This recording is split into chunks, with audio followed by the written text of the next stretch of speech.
বন্ধুরা, অজিত আগরকার প্রকাশ করেছেন যে হার্দিক পান্ডিয়াকে ভারতের টি-20 অধিনায়কের জন্য বিবেচনা না করার একটি কারণ ফিটনেস ছিল, এবং এই কারণেই সূর্যকুমার যাদবকে ভারতের টি-20 অধিনায়কের ভূমিকার জন্য বেছে নিয়েছিলেন। তিনি একজন যোগ্য প্রার্থী, অজিত আগরকার সাংবাদিকদের বলেছেন। তিনি বিশ্বের অন্যতম সেরা টি-20 ব্যাটার। আমরা মনে করি একজন ভালো অধিনায়ক হওয়ার জন্য সূর্যের মধ্যে প্রয়োজনীয় সব গুণ রয়েছে। আমরা এমন একজন অধিনায়ক চেয়েছিলাম যিনি সম্ভবত সব ম্যাচেই খেলতে পারবেন। এছাড়া সূর্য দলকে নেতৃত্ব দেওয়ার প্রয়োজনীয় ক্ষমতা রয়েছে।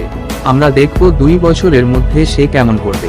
অজিত আগরকার আরও বলেন, হার্দিক এখনও ভারতীয় দলের জন্য খুব গুরুত্বপূর্ণ খেলোয়াড় এবং তার মতো দক্ষতাগুলি খুঁজে পাওয়া কঠিন। তবে ফিটনেস এমন একটি বিষয় যার সাথে তিনি লড়াই করেছেন। নির্বাচক হিসেবে তখন কঠিন হয়ে পড়ে। এর পেছনে চিন্তা ছিল যে আমরা এমন কাউকে চাই অধিনায়ক হিসেবে যাকে বেশি পাওয়া যাবে, এবং হ্যাঁ, আমরা তার সাথে কথা বলেছি।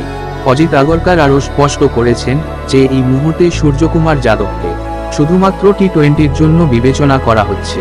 এই মুহূর্তে সূর্যকে কেবলমাত্র একজন টি-20 খেলোয়াড় হিসাবে দেখা হচ্ছে, ওডিআইয়ের জন্য বিবেচনা করা হচ্ছে না।